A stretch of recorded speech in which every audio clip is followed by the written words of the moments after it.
তিনি উত্তর দিলেন, ইয়া আবা ইফআল মা তু'মারু সাতাজিদুনি ইনশাআল্লাহু মিনাস সাবিরিন। সুবহানাল্লাহ। তিনি এই কথা বলেন নাই, হে আমার বাবা, আপনি স্বপ্ন দেখছেন আর আমার জব করার জন্য বলতেছেন? হ্যাঁ, এতদিন পরে আপনার খুব জন্য আমি মনে হইলে আমার মা কষ্ট করে লালিত পালিত করলো, আজকে আমার জব করার কথা দিতে না, এগুলো বলে নাই। দেখুন কত সহনশীল।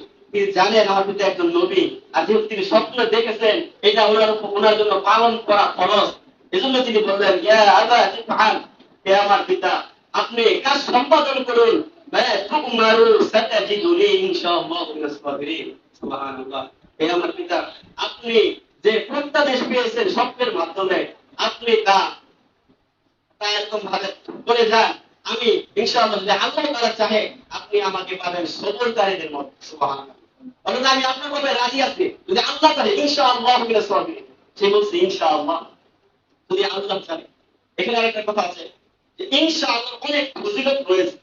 অনেকে দেখুন বলে কাজে লাগে, আমার ভাই তুমি কালকে যাও, বলা ঠিক আছে যাবো, কিন্তু পরবর্তীতে আপনি যাইতে পারবেন না, এটা মিথ্যা কথা হয়ে গেল। যদি আপনি বলতেন যে ইনশাআল্লাহ আমি যাবো, ইনশাআল্লাহ আমি অমুক কাজটা করবো, ইনশাআল্লাহ আমি এরকম ভাবে তোমার বাড়িতে যাবো, ইনশাআল্লাহ লাগাই দেন। যদি আপনি না যেতে পারেন তাহলে মিথ্যা হবো না। কিন্তু আপনারা একটু বলে গেল, এই যে আমি আধা ঘন্টা পরে যাইতেছি, কিন্তু আপনি গেলেন 1 ঘন্টা পরে, এর বিশ্বাস করে। যদি আপনি বলেন ইনশাআল্লাহ আজকে তুমি যাও, আমি পরে যাইতেছি, ইনশাআল্লাহ ফজিলত রয়েছে, অনেক ফজিলত রয়েছে।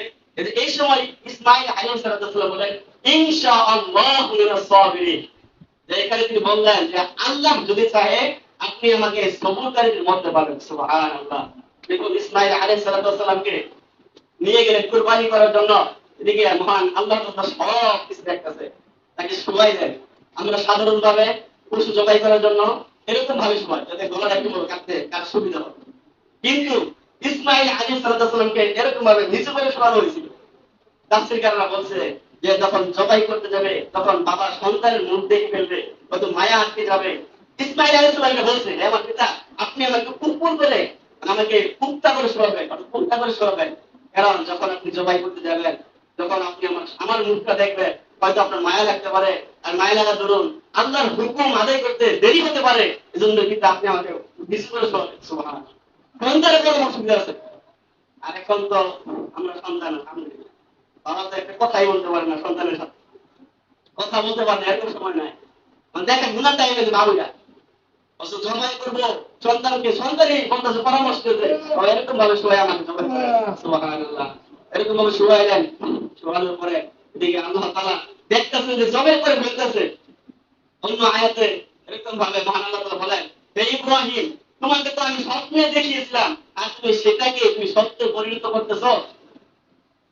এইরকম ভাবে বলতেছে মহান আল্লাহ তাআলা। তখন জিবরাইল আলাইহিস সালামকে সেখানে পাঠানো হলো, একটা দুম্বা বা বকরি দিয়ে পাঠানো হলো।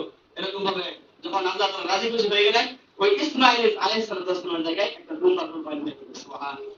যখন তারা বলছিল আল্লাহু আকবার, আল্লাহু আকবার, লা ইলাহা ইল্লাল্লাহ, আল্লাহু আকবার, আল্লাহু আকবার, ওয়ালিল্লাহিল হামদ, এটা হাজিরা এরকম ভাবে হজের সময় বলে। এরকম ভাবে এখান থেকে ইতিহাস কুরবানি, বকরি কুরবানি হলো। এখান থেকে তাদের এই কুরবানির ইতিহাসকে, যে আমার নবী আলাইহিস সালাম আমার জন্য তার সন্তানকে কুরবানি করার জন্য নিয়ে গেছিলেন, কুরবানি ট্রাই করেই ফেলেছিলেন, ওই মুহূর্তে মহান আল্লাহ তাআলা দুম্বা একটা বকরি পাঠিয়ে এরকম ভাবে কুরবানি হয়ে গেল। এবং তাদের এই স্মৃতি স্মরণ রাখার জন্যই মুসলমানদের উপর প্রত্যেক বছর এরকম ভাবে 10-এর 10, 11, 12 তিন দিন কুরবানি করা যায়। আর কুরবানি কাদের উপর ওয়াজিব? কুরবানি তাদের উপর ওয়াজিব যাদের সাংসারিক খরচ ব্যতীত, স্বাভাবিকভাবে আমরা যেরকম চলি, এই সাংসারিক খরচ বাইকা বাড়তি মাস যদি থাকে, যে 7.5 ভরি স্বর্ণ সমান, অথবা 52.5 ভরি রূপার সমমান টাকা অতিরিক্ত ধরে থাকে, কারণ অতিরিক্ত যদি কারো কাছে থাকে তাহলে তার উপর কুরবানি করা ওয়াজিব। কুরবানি করা ওয়াজিব ওই ব্যক্তির উপর।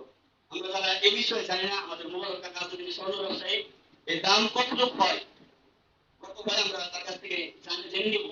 কারণ আমরা অনেকে জানি আমার টাকা আছে, আমার স্বর্ণ আছে, এরকম ভাবে আপনার উপর কুরবানি ওয়াজিব আছে, আপনি জানেন না, এই বিষয়ে জানতে হবে। অথবা কিছু স্বর্ণ আছে, কিছু রূপা আছে, কিছু টাকা আছে, এই তিনটা মিলে ওই একটা যে কোনো একটা দাম হয়। এই তিনটা মিলে দিয়ে ওই 52.5 রূপা দাম হয়, অথবা 7.5 ভরি স্বর্ণের দাম হয়, তাহলে আপনার উপর কোরবানি করা ওয়াজিব। হ্যাঁ, খালি আমরা দেখি যে ঈদের দিন কোরবানি দেওয়া হয় না, খালি ঈদের দিন কোরবানি দেওয়া ওয়াজিব না। অর্থাৎ আপনি ঈদের দিন আপনার কাছে টাকা নাই, বলুন আপনি কারো কাছে 1 লাখ টাকা পাইতেন, ঠিক আছে, আপনি ঘরের মধ্যে এরকম বা ঘরের পোষণ সবকিছু মোটামুটি ঠিক আছে, আপনি 1 লাখ টাকা পাইতেন কারো কাছে, সে আপনাকে 1 লাখ টাকা দিছে, ঈদের দিন দেয় না, ঈদের পরের দিন দিচ্ছে, ওই দিন আপনার কোরবানি ওয়াজিব। কারণ কোরবানির তারিখ 3 দিন, 10 অর্থাৎ ঈদের দিন, ঈদের পরের দিন, পরের দিন। আমরা বলি যে ঈদ 3 দিন, এটাই কোরবানির জন্য। তার উপর হুকুম হচ্ছে যে তোমার ঈদের দিন যদি নিঃশ্বাস পর্যন্ত টাকা না থাকে, কিন্তু পরের দিন তোমার কাছে টাকা আসছে, কিন্তু ওর দ্বিতীয় দিন আপনার কাছে টাকা নাই, কিন্তু তৃতীয় দিন আপনার ওই নেশা পর্যন্ত টাকা মানে আসছে, মানে কত পাইছেন একটু দিছে, তাহলে আপনার ওই দিনই কোরবানি করা হয়। অর্থাৎ কোরবানি 3 দিনে করা যায়, 10, 11, 12, ঈদের দিন, ঈদের পরের দিন, পরের দিন। এই 3 দিনের মধ্যে যদি কারো কাছে নেশা পর্যন্ত টাকা আসে, তাহলে ওই ব্যক্তির উপর মহান আল্লাহ তাআলা কোরবানি করা ওয়াজিব করেছে। এজন্য আসুন, যাদের এরকম নেশা পর্যন্ত টাকা আছে, যেন আল্লাহ তাআলা সকলকে কোরবানি করার তৌফিক দান করে। আমিন। ওয়া আখিরু দাওয়ানা আলহামদুলিল্লাহি রাব্বিল আলামিন। আসসালামু আলাইকুম ওয়া রাহমাতুল্লাহি ওয়া বারাকাতুহু।